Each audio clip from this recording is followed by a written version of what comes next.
Hello friends, आज આપણે એવી એક હેર ટાઈ બનાવીશું તો તમારા વાળ જડમૂળમાંથી કાળા થઈ જશે અને જે સફેદ હશે તે એકદમ બ્લેક થઈ જશે। તો અહીંયા આપણે પહેલી વખતમાં જ એકદમ બ્લેક વાળ થાય એવી આપણે એક હેર ટાઈ બનાવીશું। તો ચાલો આપણે બનાવવાનું ચાલુ કરીશું। તો હેર ટાઈ બનાવવા માટે આપણે અહીંયા કલોંજીનો ઉપયોગ કરીશું। કલોંજી છે તે વાળને મજબૂત કાળા અને એકદમ સરસ વાળ તમારા થઈ જશે અને કોશિકાઓને એકદમ મજબૂત કરે છે અને કલોંજીમાં વિટામિન એ અને બી એસિડ હોય છે અને તે B6 પણ હોય છે અને વાળ છે તેનો રંગ કાળા રંગનો થઈ જશે। તો આપણે બનાવવાનું ચાલુ કરીશું। અહીંયા આ જે હેર ડાઈ છે તે લોખંડની કડાઈમાં બનાવીશું। તો તેમાં આયરનનું તત્વ જોવા મળે છે। કુદરતી અને નેચરલ વાળ છે તે તમારા કાળા થઈ જશે। તો અહીંયા 2 ચમચી આપણે કલોંજી લીધી છે। કલોંજીને આપણે મોંગરા કે પણ કહેવામાં આવે છે અને કલોંજી છે તે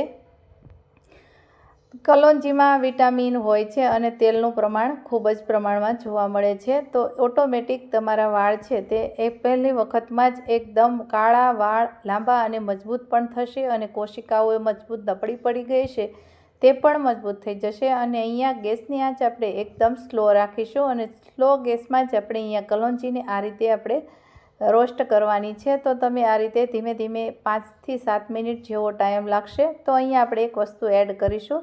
10 થી 12 જેટલા મેં અહીંયા લવિંગ લીધા છે, લોંગ। તો તેને પણ આપણે આ રીતે રોસ્ટ કરવાના છે અને એકદમ બ્લેક ન થાય ત્યાં સુધી આપણે થવા દઈશું। તો તમારી હેર ડાઈ છે તે ખૂબ જ વાળ છે એ કાળા, કુદરતી અને નેચરલ વાળ કાળા થશે અને પહેલી વખતમાં જ એકદમ બ્લેક થઈ જશે। બહારના કોઈ કેમિકલનો આપણે ઉપયોગ કરવાના નથી। અહીંયા તમે જોઈ શકો છો। હવે આપણે 1 ચમચી આપણે હળદર પાવડર એડ કરીશું। તેનાથી વાળ છે તે અહીંયા એકદમ બ્લેક થશે અને પાવડર પણ એકદમ ફાઇન થશે। તો અહીંયા આપણે હળદર છે તે અહીંયા જે રેગ્યુલર વાપરતા હોય તે જ મેં લીધી છે। તો અહીંયા આપણે ધીમે ધીમે અહીંયા આપણે ગેસની આંચ મેં એકદમ બંધ કરી દીધી છે અને આપણે ધીમે ધીમે આ રીતે શેકવાનું છે। તો તમે જોઈ શકો છો જ્યાં સુધી હળદર પાવડરનો કલર બ્લેક ન થાય ત્યાં સુધી આપણે થવા દેવાનું છે અને કલોંજી છે તેનો પણ એકદમ પાવડર થઈ જશે આ રીતે શેકવાથી અને હાથ અટકતા જ તમારા હાથ છે તે કાળા પણ થઈ જશે અને વાળ તો ખૂબ જ કાળા થશે, મજબૂત લાંબા થશે। તો તમે જોઈ શકો છો આ રીતે આપણે હાથ અટકવાથી હાથ આપણા એકદમ બ્લેક થઈ જશે અને કુદરતી અને નેચરલ વાળનો રંગ આવી જશે।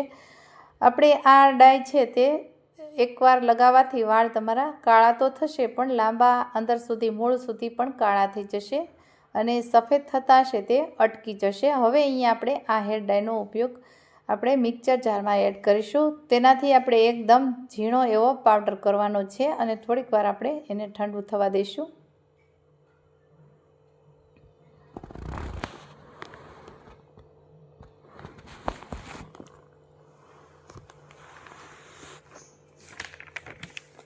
તો અહીંયા આપણો પાવડર પણ એકદમ ફાઇન એવો થઈ ગયો છે।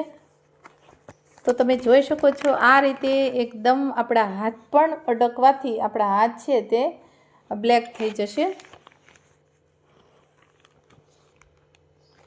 હવે આપણે એક બાઉલ લીધું છે અને તમે આવો એક પાવડર કરી અને હેર ડાઈનો તમે સંગ્રહ કરી શકો છો। કોઈ કાચની બોટલ હોય એરટાઈટ એમાં ભરી અને તમે રાખી શકો છો। જ્યારે માથું ધોઈ અને આ રીતે તમે તેલ લગાડી શકો છો તેલમાં એડ કરી।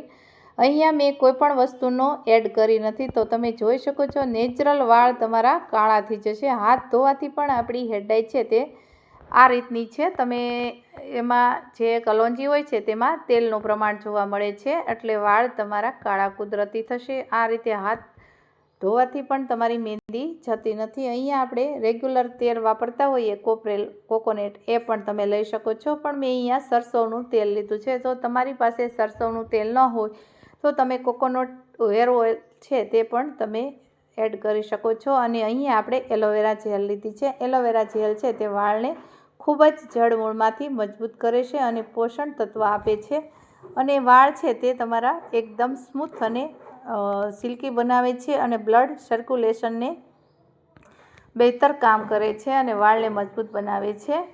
અહીંયા આપણે આ હેર ડાઈ છે તેનો કઈ રીતે આપણે ઉપયોગ કરીશું તો તેને આપણે વાળ છે તેને માથું તેને ધોઈ અને શેમ્પૂ કરી અને પછી આપણે હેર ડાય લગાવવાની છે. તો તમારા વાળ છે તે એકદમ પહેલી વખતમાં જ બ્લેક થઈ જશે. આવી હેર ડાય તમે ઘરે ઇઝીલી તમે સરળ 2 વસ્તુમાંથી પણ બનાવી શકો છો. અહીંયા આપણે હાથ ધોતા પણ બ્લેક હેર ડાય એટલી બધી થઈ ગઈ છે. થેન્ક